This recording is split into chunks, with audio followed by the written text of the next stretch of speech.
আমার ঘরের মধ্যে তো তেমন খাবার দাবার নাই রে বিবি। আমার ইন্তেকালের পরে কাফনের ব্যবস্থা কিভাবে হবে? সুলতান ইবনে আদেল উনি যেহেতু একজন আল্লাহওয়ালা মানুষ, ওনার বিবি ওনাকে অনেক মহাব্বত করে। পানের বিবি ডাক দিয়া বলে, ও স্বামী, চিন্তার কোনো কারণ নাই, পেরেশানির কোনো কারণ নাই।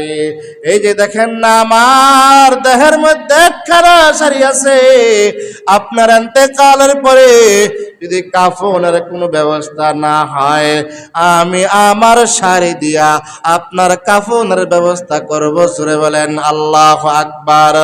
সুলতান ইবনে আদেল এমন একজন মানুষ, আল্লাহওয়ালা মানুষ, চোখের পানি টপ টপ করে পড়তেছে।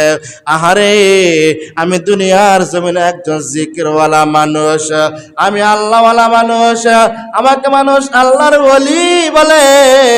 আমার ঘরের মধ্যে ঠিক মতো খাবার জুটে না, আমি তিন বেলা তিন মুঠ ভালো করে খাইতে পারি না। আমার ইন্তেকালের পর আমার একটা কাফনের ব্যবস্থা হবে না। আমার বিবির দেহের মধ্যে একখানা কাপড়ই আছে, এই কাপড় দিয়া বুঝি আমাকে দাফন কাফনের ব্যবস্থা করতে হবে। আল্লাহওয়ালা স্ত্রীর হক আদায় করতে গিয়া বলে, প্রাণের বিবি, আমাকে যদি তুমি এমনি মাটি দিয়ে দাও, তাহলে আমি দুনিয়ার জমিন থেকে বিদায় নিয়ে আখিরাতের জমিনে চলে যাব, কিন্তু তুমি কাপড় ছাড়া দুনিয়ার জমিনে থাকা সম্ভব হবে না। এমন মুহূর্তে পানের বিবিকে ডাক দিয়া বলে, বিবি, আমি ইন্তেকালের পরে যদি আমার কাফনের ব্যবস্থা না হয়, তাহলে আমার একটা জুব্বা, আমার কাফনের কাফন পরাই দিবা। এবার সুলতান ইবনে আদেল ইন্তেকাল করলেন। ইন্তেকালের পরে ওনাকে এরকম কাফনের ব্যবস্থা করবে। কাফনের ব্যবস্থা কোথায় থেকে করবে? স্বামীর ওসিয়ত অনুযায়ী স্বামীর একটা জুব্বা পরাই দিলেন, হাঁটুর নিচটা একদম খালি দেখা যায়।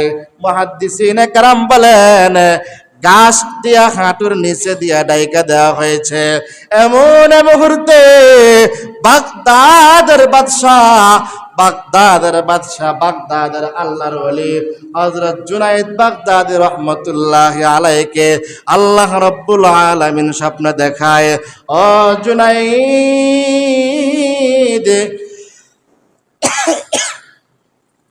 ইয়ামান দেশে আমার একজন বন্ধু, আমার